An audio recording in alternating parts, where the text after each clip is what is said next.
Guys, I'm going to do a little bit of a touch up on four basic questions that every human being who has ever lived, will ever live, has ever lived, has asked these questions at some point in time, even atheists. And these four basic questions are: who am I? Why am I here? What is wrong with the world? And how can what is wrong be made right? And so I'm going to go through those steps for you. So to answer these four basic questions, I just want to start by saying, us as human beings, we often ask ourselves, what is our nature? What is our essence? Why are we here? What is our goal in life? What is our purpose in life? And then what is wrong with the world? Because there's obvious that something is wrong. So allow me to answer these four basic questions from the perspective of our culture today. So if we ask this postmodern secular humanism these four basic questions, here's the answers we would get. So as we ask these four basic questions through the perspective of our culture today, through this postmodern secular humanism, the answers we get: number one, who am I? According to them, the answer is you are nothing. You're an accident. You're a mistake. You are a glorified ape. That's all you are. You're the result of random evolutionary processes. That's it. No rhyme or reason. So, why am I here then? You're here to consume and enjoy. Get all you can all you get. Sit on the can, consume and enjoy.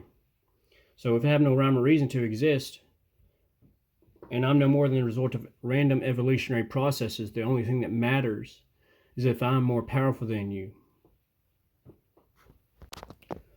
So if someone has something that I need for my own enjoyment, and I'm more powerful than them, and there is no rhyme or reason for their existence, then the only thing that matters is if I'm more powerful than them. If they have something that I need, it is incumbent upon me to take from them what I need for my own enjoyment and my own satisfaction. So this is the overarching mentality that brings us to this place of unquenchable materialism, according to this postmodern secular humanism. And so, have we not seen this lived out in our history?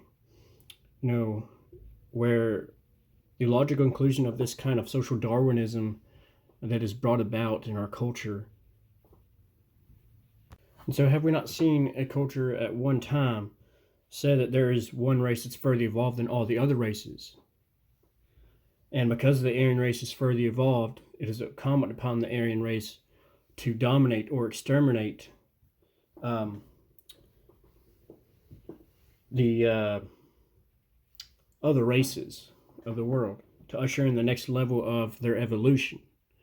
And so it points to like Hitler and slavery and African Americans, that back in history, the Civil War, it points to that too, just because of the color of people's skin or the way that they looked.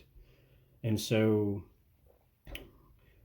our people, it's sad to say that during that time period, they had thought, because they look a certain way, or their color's different, or they think different, or they're not as smart as us, then they think that it's okay to dominate them or exterminate them, or think that they're less evolved and not as equipped.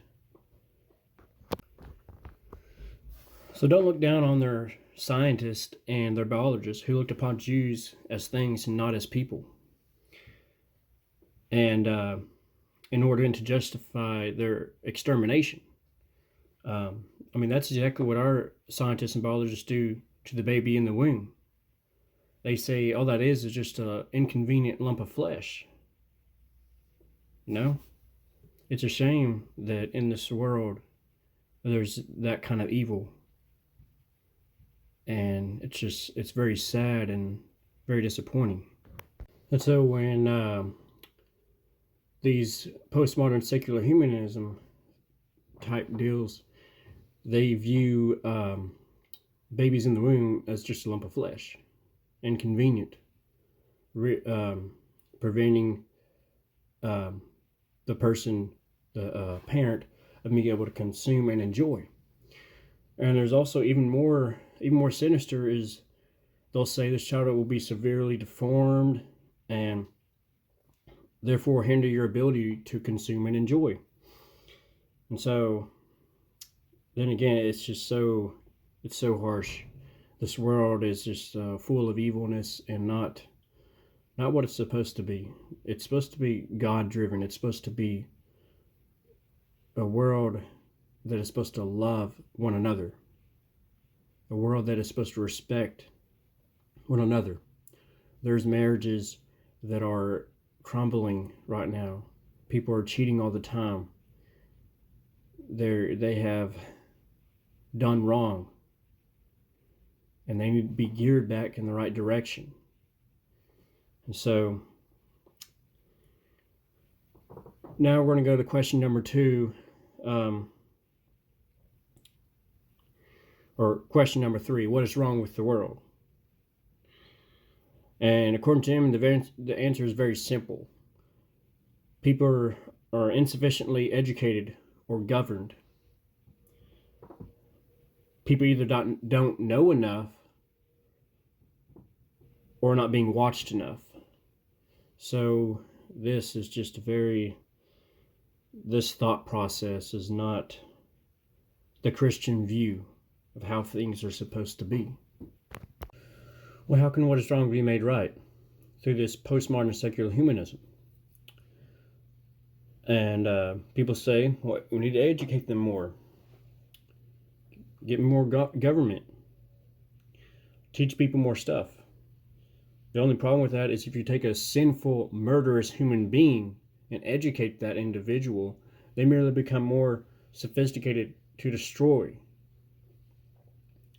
And so then this is just all chaotic. And this postmodern secular humanism idea, this thought process, it's not the Christian worldview. And so if we educate these murderous human beings, they become more sophisticated to destroy. And people will say, well, we need to govern them more. But really, who's governing the governors, you know?